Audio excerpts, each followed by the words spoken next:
Karibu familia angu. Habari gani? Mimi ni Eli-Ben-Eli. Asante sana for watching my channel, for watching my videos. Folks, if you haven't liked and subscribed, please like and subscribe. I really would appreciate that. And I would like to get into what I'm going to talk about, but, I don't know if any of you are aware of who Diana Kemi and baby Carol is, but they're sisters and they were hurt in an accident, so if you can, reach out to them and show them a little bit of love. I have always wondered how dangerous it is to ride around on one of those Bora Bora, and apparently it can be kind of dangerous, especially when you keep in mind that that part of the world, East Africa, is in its rainy season, and that a lot of the roads are unpaved. Actually, well, they're unpaved, so if you're riding on an unpaved road, it's very easy to slip. But apparently, they were lucky that they slipped. They were lucky that they slipped because what baby Carol was saying was that had they slipped on tarmac, because of the hardness of the surface, they would have been a lot more seriously injured. So thank God that they weren't injured all that badly. So the thing that makes me laugh currently is the what is going on with a man who had a meteoric rise in the Marwa cult, and almost just as quickly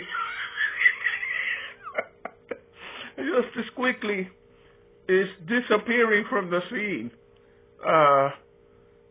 Steve J1, the man who came swearing that he was going to introduce Wi-Fi to the compound and he was donating it and everything. And the way that I look at Steve is he makes me think of I Am Paris. Both of them seem to be from some sort of a tribe that they tend to be very, very fast-spoken. They tend to be very, very intelligent. And you don't know if they're acting in good faith or if they're taking advantage of people. There's a saying that we have here in America: freedom ain't free. And what does that mean? Anything that is worth having, if it involves fighting, it is worth fighting for. If it involves spending, it is worth spending for. Beware of, there's another saying that comes out of classical Greece, and it goes, beware of Greeks bearing presents. And I don't know if you know the story of that. Everybody who knows about the Trojan War knows that Troy was an impregnable city. It couldn't be. The Greeks laid siege to it, and the siege lasted and lasted and lasted. They couldn't get into Troy. And what did they do to conquer the city of Troy? They counted on the Greeks of Trojans to go ahead and conquer that city. They decided that they were gonna.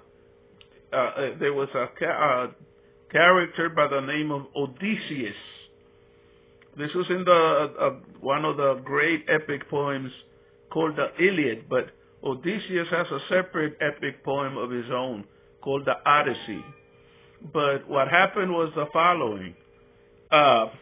Odysseus was supposed to be a legendary scammer, and he decided that he was going to scam the people of Troy by creating a big, big wooden horse, filling it with Greek soldiers, and they dragged it to the front of the gates of the city of Troy.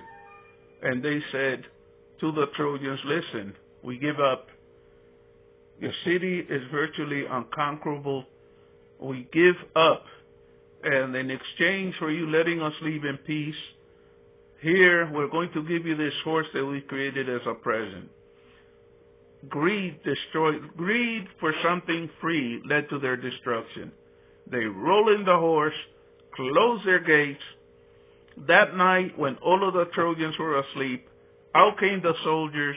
They opened the gate. They laid waste to Troy. They killed everybody that needed to be killed in that city. A terrible story, but what's the point that I'm making? Freedom ain't free, and not all that you are given as a gift is worth having as a present. Okay? I think that Steve J1 is a brilliant man, and I'm going to tell you why. Anybody who has had dealings with the internet and Wi-Fi knows something, and that is that the internet is infinitely problematical, okay?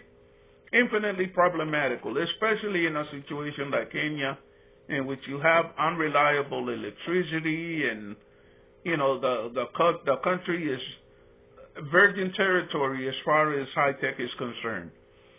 Steve knew that if he donated this Wi-Fi system to the Thrilla Villa Medellin in the new Kenyan Manila, Nyabohanset, the kingdom of Nyabohanset, ruled of course by Marwa. He knew something. He knew that just like the Trojans had a weakness for getting something for nothing, Marwa does too. And it keeps getting him in trouble. He told them, I'm bringing you this for free. Marwa was beside himself. It never occurred to him to ask, who are you? What do you know about this technology? Why are you bringing it here? What is your real purpose? Steve's real purpose was to build up his channel. Okay, and most people might look at giving somebody a gift that has problems as a bad thing. Steve was wise enough to know something. Marwa was going to be too cheap to ask somebody who knew what they were doing to check what it was that was causing problems. So he kept calling Steve back. Steve had Marwa eating out of the palm of his hand. And when his channel has gotten to the right size, he went ahead and he skipped off. And, you know, right now, Marwa is trying to badmouth him, accuse him of cornering and all of this.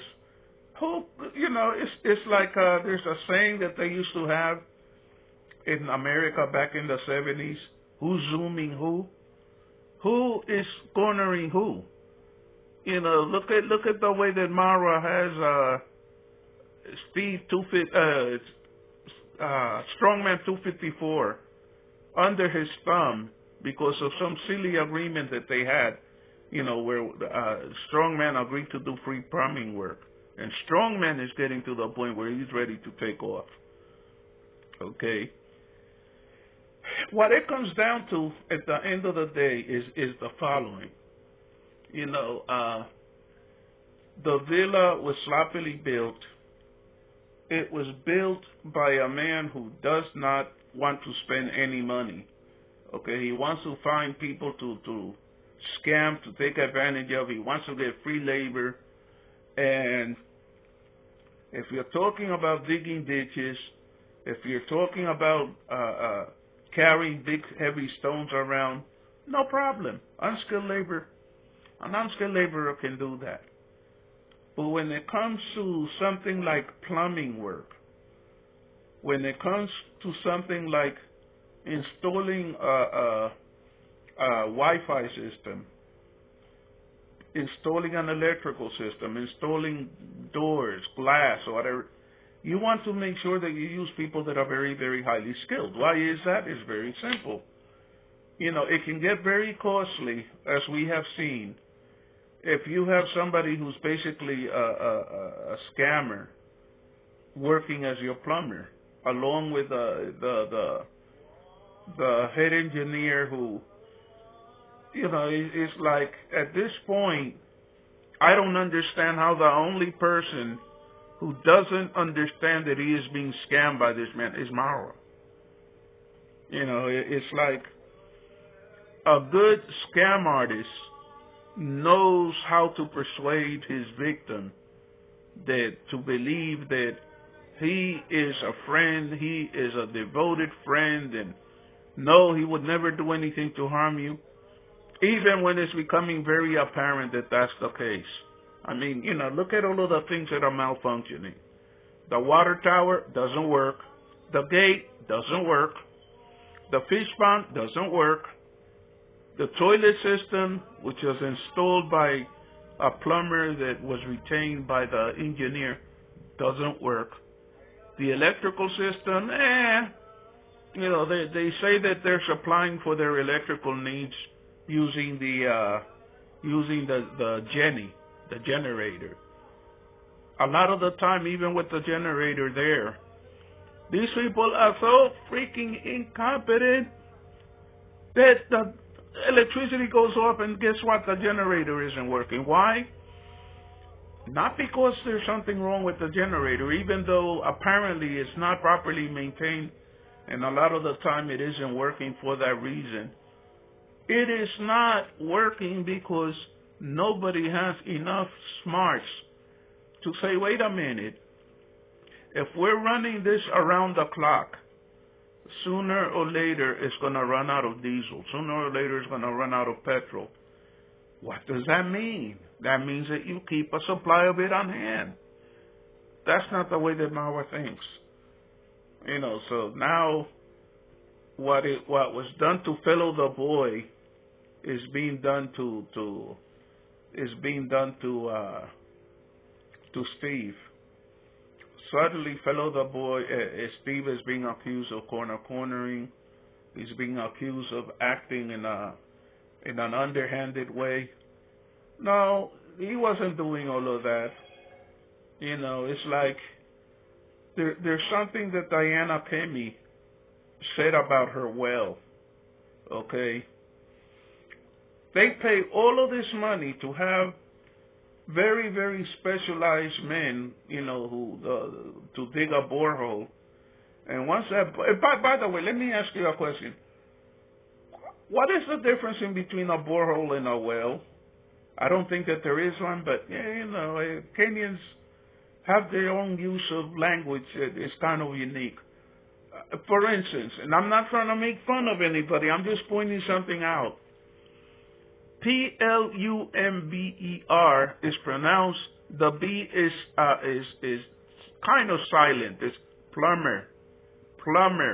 The B is silent. Kenyans not only pronounce the B, but they pronounce it like a P. Plumper. The plumper.